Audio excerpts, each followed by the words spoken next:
There's 3 openings. These are mayor appointments. It does not need to be a formal legislative action, but being with the new council, I think it is appropriate that mayor reach out to the council who would like to be on LPC, and then mayor can appoint whoever he would like. At that point, I will go back to LPC and get a hold of them and let them know who our voting members will be. When are the meetings? The meetings are every Monday. Typically, they're at 12 or 1. And they are in the Senate building, or they are over Zoom. If there's a unique item, it is much more beneficial to be there in person. They do allow you to vote online, but usually by the time you vote online, there are 3 items down the list. But do we normally have, does everyone vote that's on the committee? yes, All of our representatives vote? yes. And it's every Monday through the legislative session. Yes, and then once every other month, it's not in session. And typically, to be completely honest, most communities will have their mayor and their city manager, they're going to participate. Some communities do have council members, and it's very, very beneficial. I definitely want to recommend it if you are interested. But they don't take attendance. They do have you write down if you're there, but it's a very informal committee. The room is enormous, a lot of people there, so. But it's a great thing where they do get a lot of good advocacy and conversation from local governments that then the league then does take to the legislators. My question to the council is, do we want to appoint somebody tonight, or do we want to discuss this amongst ourselves? And I'm happy to follow your lead. I think it also depends on who might be available at that time. I mean, 12 or 1 and be able to drive out to Salt Lake periodically. It sounds like you can do it over Zoom. I would be able to do it over Zoom, but that might be a problem with because of my teaching schedule. It would be difficult for me to get out there and get back and stuff. So, but I'd be happy to be on it if no one else can. I just would have to do it over Zoom. And you do not need to watch it together, you can do Zoom from any location you're in. I mean, I'm happy to participate as well, but also happy to let somebody else put their hat in the ring too. Same. you're currently on the Utah I am, Legal Cities Accounts. yep, I'm on the board. You might be a good one. Be on this too. You would like to be there? I'm willing if you need me to, but it's whatever. I just wouldn't be able to go out to Salt Lake as my only issue. And then next time. It's up to you. Or is every other month thereafter, it's probably easier to do. Right. And they do send out a recap, so you can get all the information afterwards if you miss it. So they just don't Friday facts as well. That was just fixed. You have the time to go? I could do it, especially if I would probably do a little of both, but I don't know that I'd check out there every Monday, but I could tune into the Zoom for sure. We normally would have you and 3 others go. I'm good. I would. Is it tradition that the mayor is there as well, or if I appoint these 3, which I think would be great, that would. That'd be fine. It'd be okay. Some don't have a mayor, some do. It's all across. Some communities only have 2 members, only appoint 2. There are some that just have 1. It is really across the board, but you get up to 4. Well, I would like to appoint one. I would like to appoint yourself, Josh Bate, Andrew Bate. I'm not sure what we could call you. Councilman Roosevelt, Councilman Hancock, Councilman. And you'll send us the link or whatever we need. Yes, once I get you signed up tomorrow, they will send you the link. They'll send you all the info. And as Councilman Goodrich said, I highly recommend you look at the agenda beforehand. I hate for you to drive out there and we're talking about low-income housing in cities of the first class. doesn't have a legal request. They typically have something for and there are occasional meetings that are still worth listening to, but not super applicable to us. Okay. Thank you. Public hearings, do we have anything on the public hearings? Moving down to action items. Proposal to modify the traffic near East Elementary will change. I don't see Mr. Young. Was he supposed to be coming? Okay. Maybe, Is anybody representing him?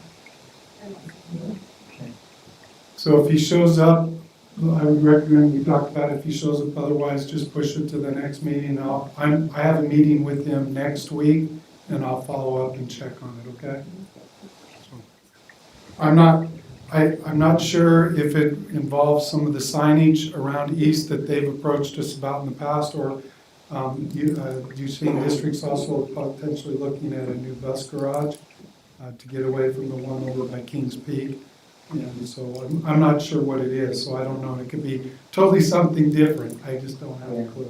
I didn't see anything as well as far as what we wanted to do. So I would just recommend put it on next month. I'll check. If I get a different word that he doesn't need to talk, I'll let you know, Sierra, and you can take it off the agenda.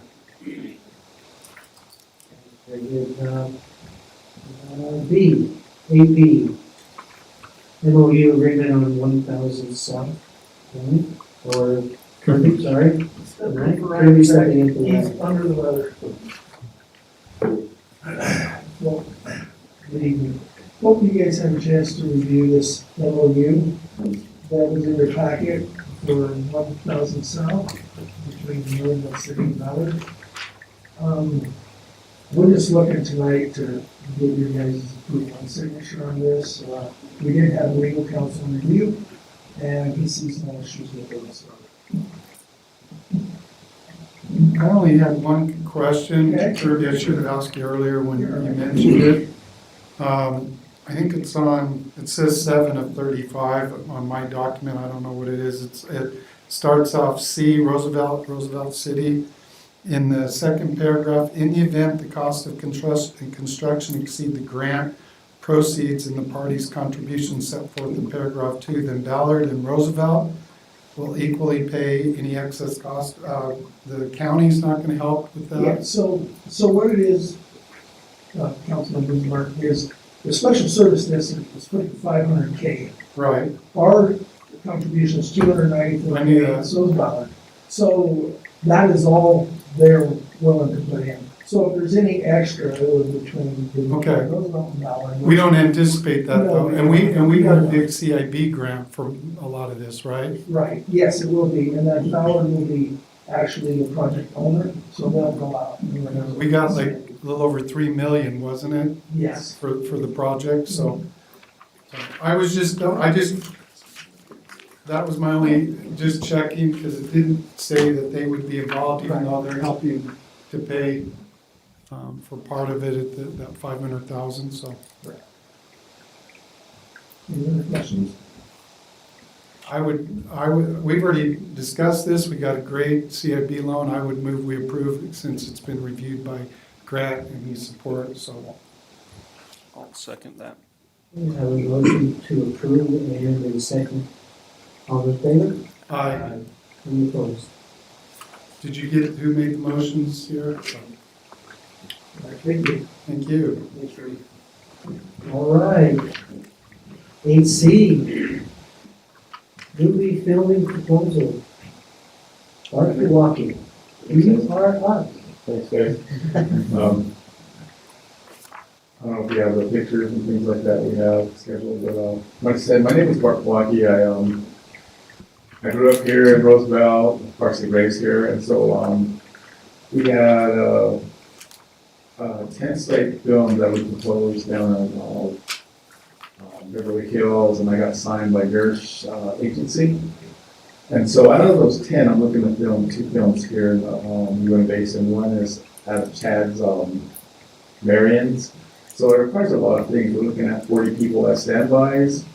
We're probably gonna have to shut down the main street we're filming, we have some trailer productions that we're gonna have, so a lot of security is gonna be needed. And we got about maybe 2 A-listers that are gonna be here, but out of those A-listers, we got a lot of things that we need to put in place. For those, security be one of them, police department, and then security around trailers and props that are gonna be there, and then the city, I don't know how we're gonna go about cutting off Main Street on those areas, but anyway, that's what we're doing, that's what we're proposing. We're looking at filming in, I have it scheduled for fall, so we're looking at maybe August and September when those, I got 18 days scheduled on the film thing that we're gonna list, so, and the budget that goes through. So we're working with Utah Film Commission right now on what the cost is, and then working with you guys, Roosevelt City on how we can go through this day. So I got 1 day in Roosevelt and 2 days on the reservation, and then I got some stuff with Vernal Wells, working with Ron Winterton with some good stuff over there. So one of the things I just want to have more things about the city. I grew up here. I'm really proud of Roosevelt, so we want some landmark things to take place here, and then when people drive by, we'll probably help out Tommy and you guys with some stuff that we're looking at. So more filming camp. It really is expensive to film in the state of Utah, and in our area, is because of the Dinosaur National Monument, makes it more high. So we can't film down south. So I'm working with a lot of groups. The film I'm gonna shoot is called I think it's called War and Returns of Snow Cone. So I have a couple people that are A-listers in our film. Is Johnny Rico from Karate Kid, the one guy. He's one of our guys, and then the other one is I can't remember his name. I have it listed on there, but that's just we're thinking of probably 1 day in Roosevelt, 1 day, and then 2 days probably in Vernon in the sets. But anyway, that's what we're asking for, something. I don't know how to work it out with the city, with closing some roads down, get the signage put up and things like that. So, and then casting wise, we're just going to use people from the town and stuff like that first. 40 people, so that's what we're looking at. So, and that just opens up to more films that are being filmed there, because I got a slate of 10 films that got approved, and we've got 2 that we're looking for Roosevelt Rental.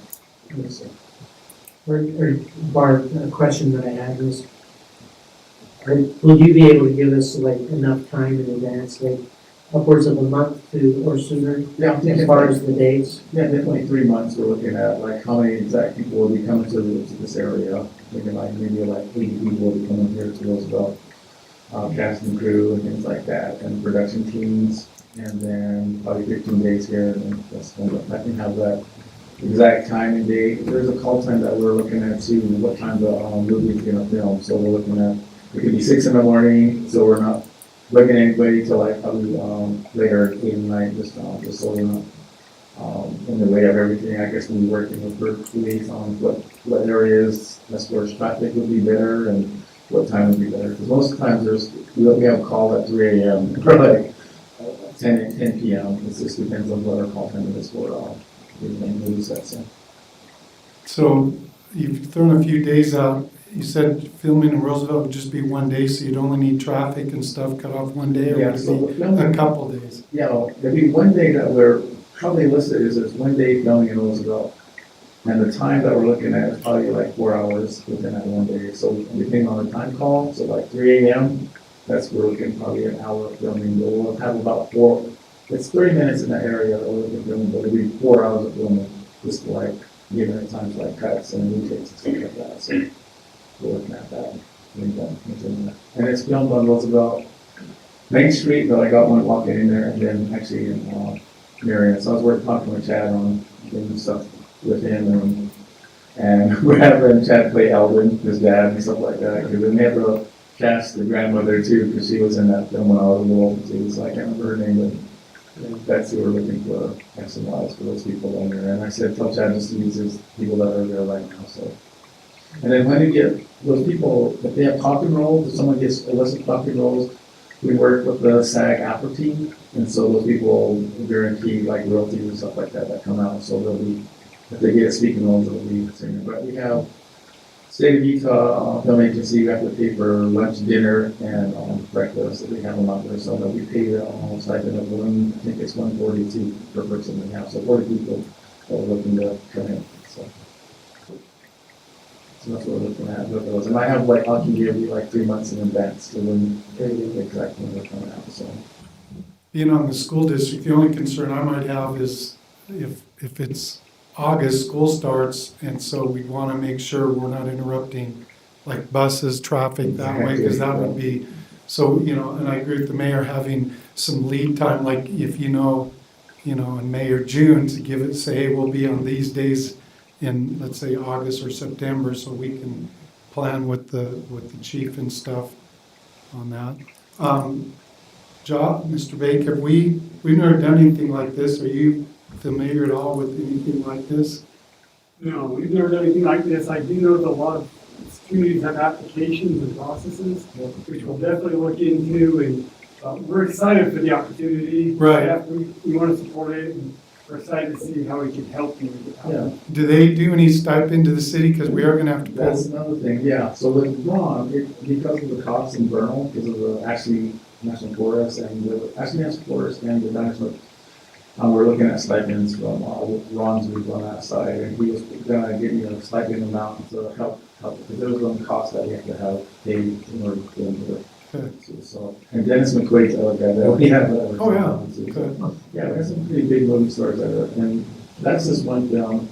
The film we're talking about, the one, we're getting picked up pretty fast. I have a horror film that's set in place that I'm working with, Skillmonger Ranch too, so we're trying to do the legal forum with, I think, who are they, the History Channel, or it's one of the two, so we have to work, we have to work with, legal litigation with them too, with, having them come aboard and stuff like that, but I'm getting support from Bloomfield, they're the horror people that make all the horror films, so I'm getting support from them to buy this next film from us, and so we're looking at that. So if that gets in place, we'll probably be filming here again, looking outside of that area, but it's just kind of opening up to more things that will have, all the stories are based out of this Uinta Basin that I have, the 10 slick films that I have are based out of Uinta Basin, so we can be filming a lot of films, so depending on the cost and stuff like that, if you want to put it into Los Angeles and Interior Production too, so. Do you also have somebody that could work with Chief Watkins? Yeah, I think we Do you have any other questions? I don't, as long as we start the conversation early so we can cover everything. Definitely, like I said, I'm not too sure how they work with security, we just need to go with the township stuff that they have, and they can speed patrols and stuff like that, because we're gonna have some camera crews that are gonna be there, and then as far as like trailers for the movie actors and stuff like that, we can park there, I don't know really how it works. I know when Chad puts his stuff up there with the singers and stuff, they don't get bucked too much. They don't get by. First, we had to talk to, so they we can work out the ins and outs. Yeah, definitely, and then we just, kind of bring them into, so. I have a guy that I work with, his name's Danny Drysdale, he's a guy in partnership I work with, and he's great friends with Jared Cash, and they made Napoleon Dynamite, and Jared Cash I think he made Minecraft. And so I'm working with those guys right now, and I was trying to get them to come out tonight just to tell me what they were doing, things like that. They had a lot of detail working with like Southern Idaho and what they did and things like that, so we could probably pull that off with that group of people that need to come in and stuff, so. And so, Barb, my understanding tonight, you need approval to be able to film and a release from Roosevelt City to be able to film here so that you don't have to go through the Utah Film Commission. Actually, we still have to go through them, because we're working with Brown, just because of the monuments that are involved with the state of Utah, because Cascade National and then the Dinosaur Marine. Even though it's in the background scene, they still receive some things out of it. So, because Roosevelt don't have anything, we still want to make it that way, so. So basically, you just need approval to come and do it. Yeah, 18 days is what we have, we said, I'll bring the call time, 18 days here in Roosevelt, 4 hours in front of Marion's, and then probably the time outside and inside, so. And then, I don't know how it works with people that are gonna have extras, and then people that will get SAG, because then they'll have some kind of representation out of you guys too, so, for that process, so. And then the feeding wise, where we're gonna feed, is probably gonna have to be at the Roosevelt City Park too, and I don't know if we need to reserve that too, because that's where we're gonna feed probably everybody to walk in and out from that main street in that location. And then the trailers, I'm thinking like 5 trailers, that are gonna probably be there, the cheaper actors and the cheaper production too, so. Any other questions? I'm supportive. I'm supportive. The only thing I just want to make sure we're following whatever, like, I'd like you to work with Mr. Bake and our attorney, and of course with Kirby with the roads and, you know, and of course the police. So I think if we make a motion, we want to make sure that you work with those in terms of working out the logistics and all the legal and, you know, all that kind of stuff. I think as a board, at least as a councilman, I'm very supportive and think that's awesome and want to go forward. We just want to make sure we cover our bases. Does that make sense? So, The discussion that we had, was, approval upon pending, legal review, which is just the details, just uh, fine tuning the details. yeah, I would say legal, but I also think our staff needs to be involved in that review. You know, the chief, Mr. Bay, Kirby, anybody that could be involved, Dustin Glines with the parks, potentially Kirby. Shutdown of the main street, we'll have to coordinate that with UDOT, it's their road. Right. I don't think it'd be an issue whatsoever, but that's why giving enough That's good notice. to know, will yeah. help. Yeah, so That will also require permitting because it's. Yes. That's the thing we're looking at. Yeah, so I would, my motion would be to approve this with legal representation and working with our city employees to work out the logistics and all that. I feel better about making sure that we have a lot of people involved to make sure, and given your lead time, I think we have time that we can have that conversation and make sure things are done properly. So I do have a motion, pending the review and legal issues and that. Do I have a second? I'll second it. I have a second. Any other discussion? All in favor? Aye. Any opposed? Thank you, guys. Good luck, Bart. Yeah, good luck, thank you. Appreciate it. That sounds like fun. You'll have to be one of the extras. Yeah. 140. They don't need me in the film, that's for sure.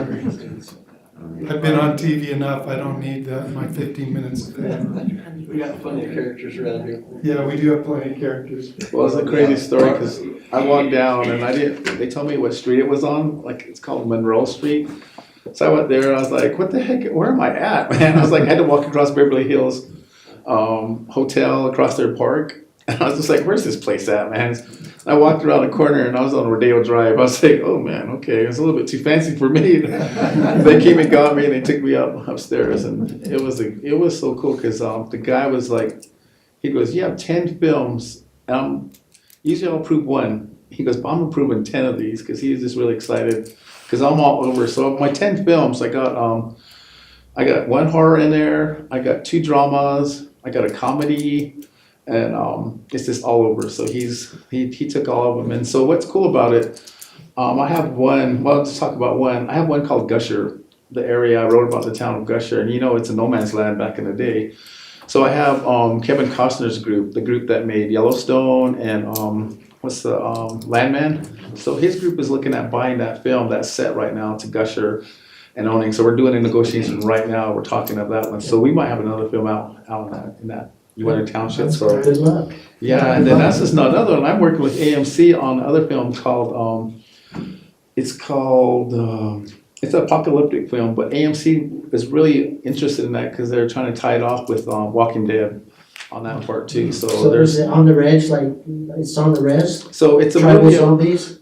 No, it's a movie about zombies, but we're from a native side that they don't bug us because we're part of the land and stuff like that. And so they're really interested in. So Walking Dead is like, what the heck? How are these guys living? And they're not bugging them. So it's just like, so I have that director and people talking with me on that set. So to write more, and I got DC Comics right now that not DC Media that's working with us right now on something of Wonder Woman with Apache Warrior Chief on that one too. So I'm working on that one too. So I've been flying to Los Angeles probably 2 times a month, man. I'm getting more out. So, but it's been a crazy ride meeting all the people and stuff like that. Thank you. Welcome aboard. All right, I'm gonna move down to 8D, Cougar Land Services Proposal. And Josh, You're gonna handle this one tonight, not Kirby, right? Correct, not Drew. Not Drew, it's just Drew. So I'll kick this off, and originally Grant was going to be here. He is unfortunately in New Mexico, he apologizes he can't be here. So Grant was able to review all the exhibits, everything in the packet, and he's not here to answer any questions, but he did want me to tell council that legally speaking, his opinion is everything meets his concerns there. He does have other reservations, other concerns with it, but legally speaking, as the city attorney, it does meet everything that he was looking for on there. So at this point, I'd like to turn the time over to Cougarland. Sorry guys, putting you on the spot. I know you've talked a lot, but with the new council, I think it's good that they come up and just give you a quick overview, address anything that's in any of these as well. If that's okay, Mayor. Yes. Sorry to put you on the spot, guys. Oh, you're good. All right. So I apologize. It's been a little while since we've provided some of this information. My name is Doug Moore. I'm the field representative for TGS for the Roosevelt 3D survey. I know back in September, we did a more detailed presentation where we showed the equipment we're planning on using and the general areas and whatnot. After several months of going back and forth, we have modified the proposal, increased compensation, increased the bond amount. We initially provided some exhibits where we would like to put stuff. Since that point in time, we've worked with staff to actually go on the ground and actually get GPS locations of everything. And that's what got resubmitted yesterday morning. I guess, is there any general questions that you have, or is there anything specific that you would like me to talk about? Well, I got one question, well, probably a couple.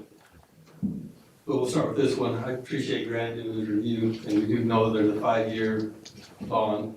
You know, Yep. what, 1.2 million? 1.5 million. 1.5 million. I guess my question is, you know, dealing with bonding companies and trying to just determine what the causation is of, you know, say damage that occurs after the seismic testing. How is that determined? Like, in maybe 2 years down the road, how difficult is it to approach the bond and say, you know, we've got a leak in the water line? How are they gonna fight us on, you know, what was the cause of that, or, you know, what's been the real world application of that? Can I weigh in on that, Doug? Anybody, it's open. Yes, state your name on it. My name's Bruce Lindsay. I'm a seismic consultant. My experience in the particle motion engineers will tell you that damage from seismic is immediate. We've got a 5-year bond, but if we're gonna damage a water line or something like that, it'll be immediate. There is no residual. Utilities are constrained by the ground, so when you vibrate them, the ground keeps them in place, and very, very rarely do we ever damage a utility. Okay. No, I appreciate that. It sounds like it's immediate, but it's still maybe one of those things where it's a leak enough that Kirby. Yeah, Yeah, it so- may take a while to actually Yeah, it actually locate it. locate Because, it. I mean, you mentioned one time that you had a fairly significant leak Yeah, on Main so Street. depending on the soil, if it's real rocky or whatever, it could leak for quite a long time before it might surface. Yeah. That would be my concern. Right. Yeah. So every point we shake, we will provide the city the actual position that we're on. So I mean, it sounds bad. If there's a leak right where we shook in a reasonable time frame, we're probably going to be on the hook for it. So our preference is that, I mean, you would go to us first and we would try to figure out and compensate before you draw From the them. bonding company. What's kind of the general proximity of where you do the seismic testing to where, what's kind of the radius of, you know, if something does happen? You see, In my 20 years, what I've seen damaged has either been where you strike something or where you crush something. So it's usually fairly obvious. I have not seen I have not seen, infrastructure otherwise. Well, I've been doing this 50 years. And it hasn't all been doing field work, but I've damaged 2 lines. One was a transite line in some really soft sand out in West Texas, and we put the vibrator pad right on top of it and broke it. The other was actually a water line, and it was a unique situation because there was a cavity that had washed out. There was already a leak. There was a cavity that had washed out around it, so the ground wasn't supporting it. But the general rule of thumb is, if we don't set a vibrator pad right on top of it, we're not gonna break it. And it's, we've actually done films, we did a film in New Orleans where we put cameras in an old, clay sewer pipe, shook right on top of it. And didn't hurt it. So it's, I understand the concern, but, history has shown that we don't do that kind of damage. And we've also, for in-town, for on the city streets, we've swapped the vibes that are less than 1/3 the weight and 1/3 the force. Yeah, which really, frankly, is not necessary, but it was an extra But for the- accommodation, an extra accommodation. The concern was more for the road dates, as much for the road dates. Okay. Is that correct? Yes. Then my second question is, what is this, the results of this testing, does it mean for the oil production, like SM Energy, for instance? What does this mean for you? So, Whoever else is from SM Energy, I just saw your jacket, so I see you. So Joe Pepe with SM Energy, I'm the landman. To answer that more thoroughly, we can have our geophysicists give you, email Josh a PowerPoint to really demonstrate the why. Well, I'll give you a brief idea is that we're drilling down roughly to 8,000 feet or so, and Then shoot then shoot horizontally. We're drilling 20,000 foot wells nowadays. That's a lot of rock between one end to the other. And so what this allows us to do, new technology, the 3D imagery, it'll allow us to avoid, we know where the water's at, we know where the oil's at, and we know where the gas is, and we know where there isn't anything. So we'll avoid that in our cube development, but obviously just landman. But I wanted to suggest that last time, Josh, is we'll get with our geophysicist team and give you a presentation of why, because it is very interesting and very helpful. Well, the reason why I pose the question is, in general, I want to be supportive of the oil production, industry in our area. I mean, if it works well for the oil industry, it usually benefits Roosevelt in some regard. Honestly, Bo, it's like each well costs us $13 million to drill. If there is 8,000 feet within that well bore that ends up dry hole, this info allows us to get above that or below it. Yeah, it allows you to be more effective in your target zone. And also track stages, figuring out which stages to avoid, do the stuff, you might not hit it, but it might be just off, so you may want to avoid tracking certain areas as well. And Mr. Cloward is a subject matter expert also, so I'm sure. Yeah, I probably should be referring to him to ask the question, actually. One thing, like Joe's saying is, the 2,000 or 20,000 foot laterals we're drilling, the land disturbance becomes so much less. Like if you go out to these old fields, like south of Mighton, there's 20 and 40 acre wells, there's wells everywhere. What they're doing around the city of Roosevelt is allowing them to put 12 to 20 wells on one pad, which creates a lot less land disturbance, but allows you to get the oil out of the reservoirs a lot better, more efficient. Less roads, less pipeline, less less infrastructure. Disturbance, yeah. I did actually speak with Scott Duncan last night, and he mentioned that not only SM, but Findlay, 4 Point, and Crescent would be interested in the information. And I think we've been kicking this down the road a while. From my understanding, Roosevelt City staff is relatively neutral on it. We feel like we've got the right parameters in place to protect its interests and its infrastructures. I think Kirby and his team have the ability to blue stake and be on site for when the testing is going on, in case anything is damaged immediately. And Grant's reviewed it, he's good from his perspective. I don't really see a reason why we can keep kicking this down the road. I agree. I've read through the different cities that have put in letters of recommendation, which is good to hear. They do value the work you guys have done, and I don't see an issue with it at all. did you also get the letter from Tony Lupa there? Yep. Okay, yeah. I was actually concerned with, the seismic, the whole process, and, that was kind of the reason that I got a hold of Scott. I had some questions for him, and Scott was very, supportive of TGS doing this process. Like I said, I like to support the oil and energy industry as much as we can. That's good for the Roosevelt City and citizens. If you're okay with it, Mayor, I'd even entertain a motion to approve this and get it off our plate and let you guys get on with your job. Josh, did you turn the time back over to you?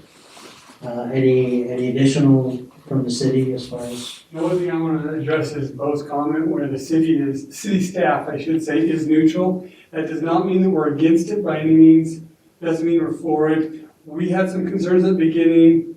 They did address those concerns. This is definitely something, if city council wants to go this direction, staff can handle exactly as Bo said. So being neutral does not mean for or against. Staff, right? Staff believes this is more of a policy decision. Can we do it on staff side? Yes. We're happy to do what council's direction is. But that's, I just want to clarify, neutral does not mean we're against, or I mean, we're absolutely. No, I appreciate the work you've done. Thank you. Thus far. So I do have a motion to approve seismic survey. Do I have a second? Second by Councilman Cloud. Thank you, Councilman Clark. So any other discussion? So with that, all in favor? Aye. Any opposed? Motion approved. So can we get the permit signed? Okay. Any additional comment? Did you- We'll coordinate with Josh. Okay. Whatever you need to do, the mayor will, it's been approved, he'll sign the agreement. Excellent, thank you. Appreciate you guys. And tell Scott hello for me. Absolutely. Do we have a department update? Yes. That's where I was going next. Sorry, I just. Josh was just saying something, I didn't know if he was pointing at Sierra or at C. What do you got for us, Zeke? Good evening, council. So I got here, I was going to give you guys an update on the budget, kind of where we're sitting right now. Where we are halfway through the year, it's kind of a good time to look at where our revenues and expenses are trending so far. So that's what we've got here. Go ahead, here. There's your picture right there, Bart. That's what I was just looking at. I saw you kind of smile. Did you see me? I was like, hey, I need that one. Okay, so in front of you, you should have a budget that's in line down to it. So I started with new council and mayor, I'll just give you guys a budget so you can see everything we've got. So that's, the first section is all the revenues that we've budgeted for this year. And then the second section is the expenses. So if there's any department specific you want to look at, it should be a department per page as far as the expenses go. And the revenues are kind of all combined there together. It does show, each name should show which department it's for as far as the revenues go. I think my question for you, Zeke, would be if there's any anomalies or differences that you've seen from years previous on both sides of revenue and expenses. Yeah. I mean, if I can look through these, I can see these, but is there like major differences? There's really not, and we'll go through it as we do the next year's budget. We'll go over kind of what we're seeing, trends for the current year, maybe what we want to address for the next year. And we'll kind of get into that usually April, May-ish. We'll start getting ready for the next year's budget. But as far as right now, everything seems to be running smooth. Like I said, here we'll go over our revenue and expenses, and that's just kind of, if you want to see what any department has budgeted for the year, you kind of go to that department and see what they're allotted for that year.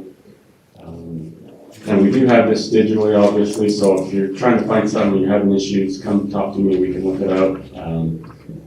But this just kind of gives you a basic overview of what we budgeted for this year by each department and funds. You see, I don't remember which meeting it was, but you have been auditing, and ACOG came in. Mm-hmm. And how is that going? It's good. Right now, we're working on fiscal year 25's audit, so we're working through that right now. That just seemed like you were correcting a lot of issues that had happened. And Yeah, a lot of that. we're putting in a lot of time doing that. Yeah, and a lot of that, we had a system conversion that caused a lot of issues. And so a lot of stuff was just smoothing out that transition was a lot of work. I'm confident that this year will go a lot smoother. Are you still working on that as well? On the conversion? Yeah. It's pretty much done, yeah. So you should have also a packet of charts. The first one should say general fund at the top there. It's separate from the book. It's just a separate little packet like this. I got it. So that there just shows you so each valley is the beginning of the fiscal year, and then the peak is the end of the fiscal year. So I wanted to give you kind of a 3-year timeline so you can kind of see how we trend over the past couple of years versus where we're at right now. So in the general fund, the first fiscal year, will be fiscal year 24, we came out, the blue is our revenue, orange is our expenses. We had a surplus of revenue, and then the next fiscal year, we had a little bit higher expenses. And then this year, right now, we're trending really well, like about $1 million of revenue over our expenses. So Zeke, wasn't some of the fact that we had more expenses for that 25 was because some things weren't put like in the right? It seems like, I remember you saying something like we budgeted at a certain time, but then the bill didn't come till later, earlier or something, and. yeah, and that was in one of the findings that we didn't do a budget opener before the year ended, and so we weren't able to fix any of those issues. Right, that's what I was thinking, there was something along those lines, like we weren't able to fix some things, so that's what caused the problem. So right now, general fund's looking really good. The next one is the debt service. That one, there's not a lot to that. So each graph here or each fund is basically its own business. So the general fund is its own, the debt service is its own. We just transfer funds to debt service from the general fund to cover our debt each year. And so the revenues and expenses are pretty much always going to be pretty close to the same, just depending on our debt payments. So that one's great. The next one's capital projects. That one has some work to be done this year. So our expenses, capital projects, we typically with grants, we have to spend first and then we get reimbursed later. So you'll kind of see a trend here of the first one, the expenses were way high, and the next year our revenues were higher because that revenue kind of came back and made up for it. And then right now, we're kind of, so it's just up and down each year. It should be every other year just like that is what we would expect. Currently, right now, we do have some pretty large grant reimbursements that we're expecting to come back. I know at least $2 million worth of revenues that should be coming in. So we're expecting that revenue to come up in the next half of the year. But that one is got that gap, but we do expect that. So it's on trend for what we expect right now. The next one is water utility. That one's trending well. Our water fund does the best. That's kind of our cash cow of the city. That's where most of our revenue comes from. So it's historically done really well. As you can see, every year the revenues are a decent amount higher than the expenses. And it does hold the majority of the cash that we have, which I'll go over on the last slide. But so water's doing well as we would expect. The next one is sewer utility. Right now, our expenses are a little bit higher than our revenue, but that expense graph seems to be leveling out, and I would expect that revenue to surpass it here. in the We next have a few months. couple, or big expense recently, it seems like we had to get something out at the sewer pond. Yeah, we had to replace the pumps, Right. It and seems, they're all wore out, and Yeah. I'm just doing a couple a year, right. so we can get them. Yeah. The next one is sanitation. Sanitation has taken a little bit of work to get figured out. So that first graph, I think, is when we were trying to get that figured out. Our expenses ended up being higher than our revenue. So that one came out in the hole at the end of the year. And then last fiscal year, it was able to get on track. And I attribute a lot of that to Rhonda and Taylor.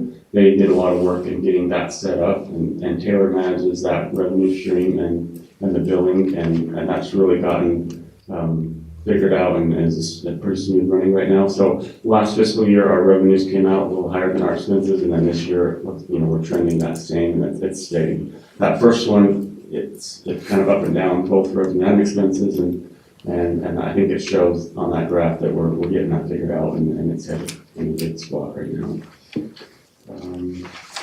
The last page is our cash. So on the far left, the total, the city right now has 15.8 million in our basically our savings account right now. 11.1 of that is earmarked from the water utility. So the water has made that money and set aside each year. We can use that funding in other places, but it's treated like its own business. So if we want to use that, we have to do a budget opener and a public hearing and to move it over, but we can if we need to. But that's the water utility. General fund has 3.8. Capital projects is so low right now because of that lack of revenue. Sewer utility 2.9 and sanitation slightly under there as well. So as far as the cash we have, that's how much we have, and that's what it's assigned to. Looks like we're in good shape. Yeah, things are going really well. Roosevelt City they're doing great over the past, as far as I could look back. We're trending well. Our revenue is continuing increasing, so things are going really well. This means more departments are gonna vie for that extra cash. There's always something, Right, isn't there? Josh? Yeah, we do like to keep a threshold of a certain amount of money to cover ourselves. We don't want to get too low, but we try to keep around that 12 to 14 million in between there somewhere. So, are there any questions on any of those? Thanks for your efforts. Yeah, appreciate the data. Yeah. And if you guys ever have questions, feel free to come in. My office, I'm in there. Feel free to walk in anytime if you want any more detail on a specific department, or if you want to look at anything specific, feel free to let me know. I do appreciate, Zeke, that you're approachable. I brought up the one from the expenditures, just clarifying. So I appreciate that. What are our what's Roosevelt City's biggest revenues? You mentioned the water, It's the water, yeah. and then what would be the next couple? Everything else is mostly amenities. We just hope to provide a good place for people to live and play. Right, yeah. And a lot of that is grant. Well, we figure over the last 5 or 6 years, about 30 million in grants between the walking park and the gun range and the roads and things that we've done over the years. So I know that we work hard to try to make sure we're not, the citizens are not covering all that cost, that we're trying to find other revenue sources for those things, and I think that's important. Yeah, I agree. I agree.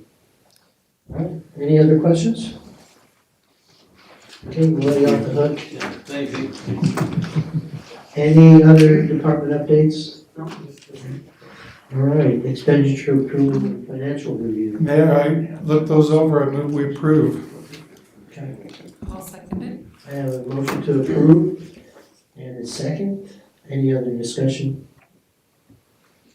All in favor? Aye. Any opposed?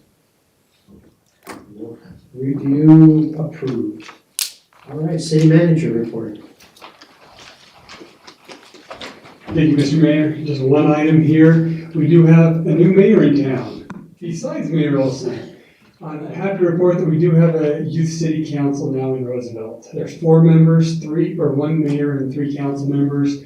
Unfortunately, we tried to get them at the local officials' day at the legislature that happens tomorrow. It actually filled up and we were told that there was no more room. So we are, well, at this point, we're probably off the wait list, probably to go tomorrow. But Brock Arnold has been fantastic at working with our new mayor, Hunter. Last name just escaping. Sonia, yes. He is our new mayor for the youth city council, so we're really excited about this. He has a lot of great ideas, a really great plan. This will be something that we continually grow and help those high school kids be something that they take pride in. And not ideally, it's going to happen. They will be bringing projects and ideas to this city council for input, participation, so we look forward to hearing from them. Yeah, I made the comment and suggestion that goes with coming in with this city council, the youth city council, that, that maybe Roosevelt City would be able to sponsor maybe some scholarship money out of this. So, just a suggestion on my part, and I don't know how we would go about doing that, but if the councils would be in agreement with that, we could talk about that at a further future Yeah, we time. would need to put that as an action item, so I definitely, I'm supportive if we can, we would have to probably reopen the budget and figure something out, or. Well, one option we have, I have had staff to already start budgeting for fiscal year 27, so we're already working on the next budget. So the timing is opportune for that. Yeah. And speaking of youth, I would like to propose as well, that since we're talking about this, that I go to a couple of schools, take the day off, and in the morning go to 2 different schools, maybe the afternoon go to 2 different schools and have a mayor for the day. And make some kid the mayor, I think it would be good to have that exposure with the kids and the kids get the exposure. So, that's something I would like to do. I'm just throwing that out and letting you know that that's what I'd like to do. I will probably approach some of the schools and see if they would allow me to do that. I will bring it up with the superintendent next week when I meet and see what I think we should start there and see what his feelings are, and then if he's, and he can meet with the principals and kind of get feedback, and I can get back to you, but I'll check on that. You're on that board, so Yeah. Yeah, so what I'd like to do is just hang out with them for maybe a couple hours in the morning, 2 different schools. And it's an opportunity for kids to kind of, it's a fun way for them to be exposed to city council and mayor, so. I know the 3rd grade class used to bring the kids here to the city building at times, and I've met with them as a city councilman, and I know Mayor Bird did as well when he could, so I think that's definitely something they're interested in. It fits within their curriculum, so. Yeah. they get them out of regular class, they're all for it. Yeah, exactly. That's the key, getting them out of class, right? And they usually get a little swag from the city. Yeah. Any other questions for me? I appreciate it. Yeah, thanks for your efforts. Okay, committee reports. Mayor, I just have one thing. So for those that have noticed our Soldier on the Hill, that was all donated by various organizations, people, spearheaded by Dan Karen and Roar. Gary. I know, I was going to Sun, and I knew I was going, Troy, no, it's Gary. Anyway, thank you. And I think, I brought this up with Mr. Bake last year. I think that the city should pay for a marker that puts down who kind of donated, what's that part of, et cetera. Dan Karen brought this by. I think they want to do something like this. It would go below in that, used to be the old rest area that's been dedicated as a Veterans Memorial, which we haven't done, but at some point we would like to get a Veterans Memorial. Problem is, they're running 1-2 million, depending upon what you do, obviously. But I do think we ought to get a marker. I think we did set some budget aside for some of that.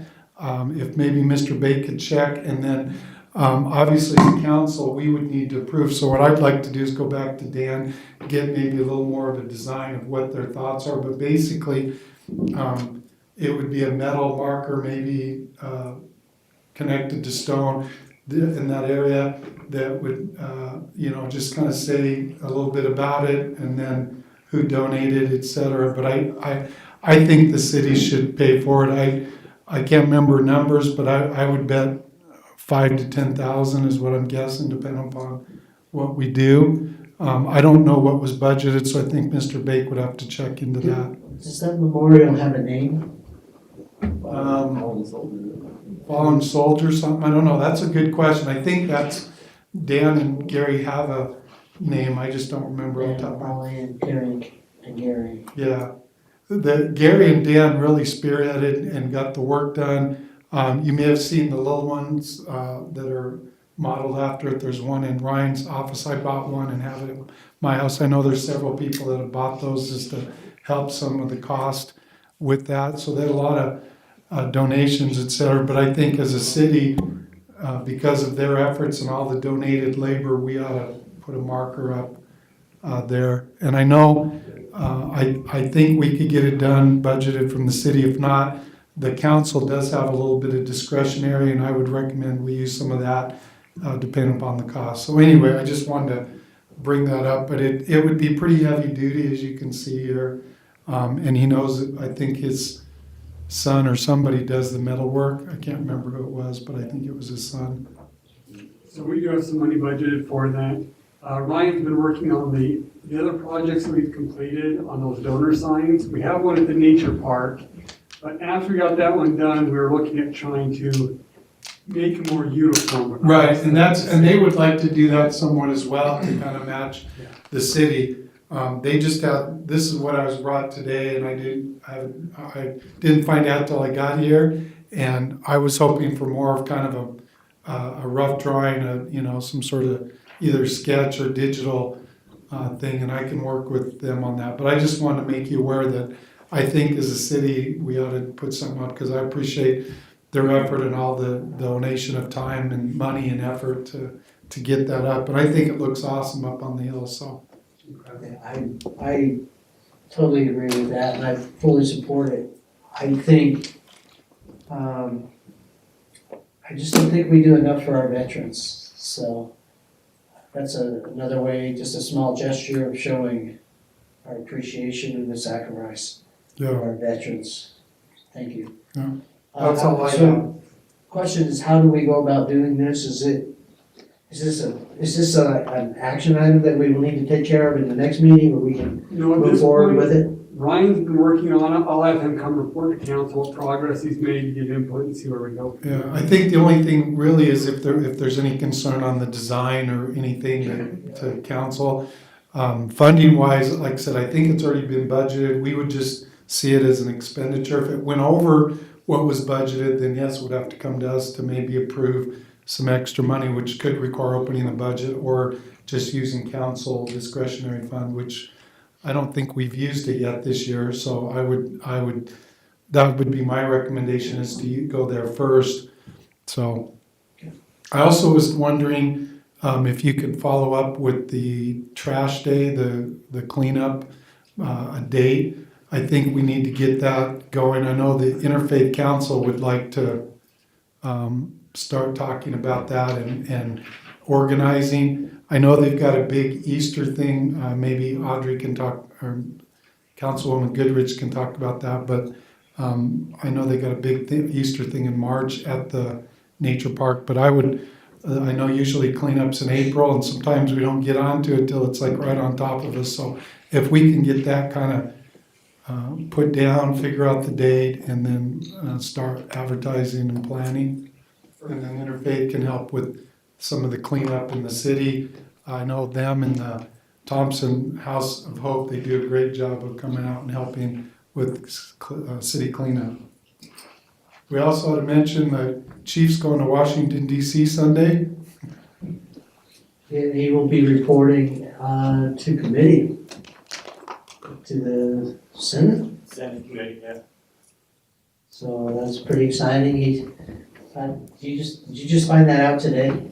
About 30 minutes before you and I talk. Do you want to report on that? Just kind of give them an idea what you're going to be reporting on? It's on the, you familiar with the FirstNet system? FirstNet? Yeah, it's a first responder. We take priority in catastrophes. Where our cell phones, and we have in the city, on our laptops, say for instance, a disaster or a group of people in one area uses all their cell phones, we would then take priority over that to be able to do our work and communicate. And that system is federally funded, was given through, or given to AT&T, is federally funded. There's a sunset clause on that ends on 2027. And the Senate committee is looking at our money to continue funding that. And I'm one of a handful that will testify to the Senate with Senator Curtis's invitation to positively to ask them to refund it. Great. Congratulations. That's exciting. Yeah. Scary. Yeah. Chief will do a great job. Yeah, thanks. Any other committee reports? I can address what Dawn said earlier, that Interfaith Council is sponsoring a Holy Week activity. It will be March 28th from 10 to 2 at the Nature Park. And it's going to be a big deal, so. 10 until 2? 10 until 2. It'll just be kind of a walkthrough event. You can come anytime in that time period, so.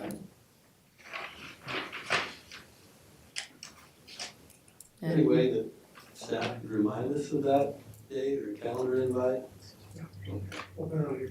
Thank you. That's great. Audrey? Okay. Any other committee reports? Items for future discussion? I believe I have one that maybe we could put on the item. The golf committee has been inactive, I guess I could say, and revive that. I think we have interest in reviving that, and I would be fully supportive of that. I don't know as far as how we go about doing that again, but committee members and bylaws and. I have the details on that. We'll talk about our next big meeting grant. Yeah. There's a couple of changes that we recommended, but we'll get. What about the economic development one as well? That's kind Exactly, great point as well. So that's one thing, I'll sit down with Mayor and go over all the committees with him. Because economic development is another one that's kind of. yeah, just set that up in our meeting too, so. I will be here Thursday at 4 o'clock. Come in and that's one of the things that we are going to talk about, and I don't know if any of you would like to discuss that or not. But I'll give you that invitation if you'd like to be here. You'll be available, Sarah? I think we kind of discussed that a little bit too. So.